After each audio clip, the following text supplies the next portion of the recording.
بھیڑ بکریاں انسانوں سے زیادہ باخبر ہوتی ہیں کیونکہ چرواہ کی ایک آواز پر چرنا چھوڑ دیتی ہیں اور انسان اپنی خواہش کی خاطر احکام الہی کی بھی پرواہ نہیں کرتا۔ اللہ تعالیٰ کے راستے پر چل پڑے ہو تو تیز بھاگو، تیز بھاگنا اگر مشکل ہے تو آہستہ بھاگ لو، تھک گئے ہو تو چل لو، یہ بھی نہیں کر سکتے تو گھسیٹ لو، مگر واپسی کا کبھی نہ سوچنا۔ اکثر لوگ رشتوں کی گیلی زمین پر پھسل جاتے ہیں۔ یہ وہی لوگ ہوتے ہیں جو رشتے نبھانے کے لیے نہیں بلکہ رشتے وقت گزارنے کے لیے بناتے ہیں۔ رشتوں کو مضبوط رکھنے کے دو راز: جب غلط ہوں تو اپنی غلطی تسلیم کریں، جب آپ صحیح ہوں تو صرف خاموشی اختیار کریں۔ جب ہم چپ رہ کر سب برداشت کر لیتے ہیں تب دنیا کو بہت اچھے لگتے ہیں، مگر ایک آدھ بار بھی ان کو ان کی غلطی بتا دو تو سب سے برے لگنے لگتے ہیں۔ خود کو سب سے بہتر سمجھ لینا یہ ایک ایسی بیماری ہے جو انسان کو کسی قابل نہیں چھوڑتی۔ زندگی تصویر بھی ہے، تقدیر بھی، فرق تو صرف رنگوں کا ہے۔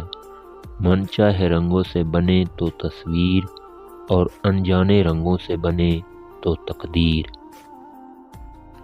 لفظ کبھی واپس نہیں پلٹتے اور ہم کچھ نہ کچھ ایسا ضرور کھو دیتے ہیں جو ہمیں پھر کبھی نہیں ملتا۔ احساس ایک خوبصورت جذبہ ہے۔ اپنی ذات کا احساس انسان کا پہلا حق ہے، مگر جو دوسروں کا احساس کرتے ہیں وہ عظیم تر ہوتے ہیں۔ اگر آپ کے پاس ایک محبت کرنے والا خاندان، چند اچھے مخلص دوست، پیٹ بھرنے کے لیے غذا اور سر ڈھکنے کے لیے چھت ہے تو آپ اپنے گمان سے زیادہ امیر ہیں۔ جن کو ہر پل انا عزیز ہو وہ کوئی خوبصورت رشتہ نہیں چلا سکتے۔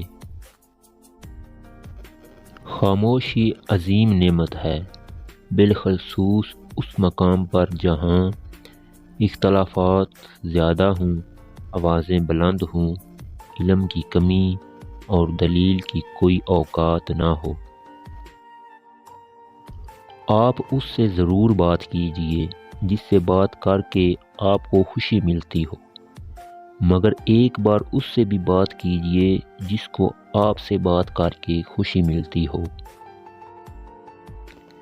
جب آدمی اپنی بیوی کی اطاعت اور ماں کی نافرمانی کرے، دوست کو قریب کرے اور باپ کو دور کرے تو اس وقت سرخ ہواؤں، زلزلوں، زمین میں دھنسنے، شکلیں مسخ ہونے، پتھروں کی بارش اور ایسی نشانیاں کا انتظار کرے جو پے در پے آئیں گی۔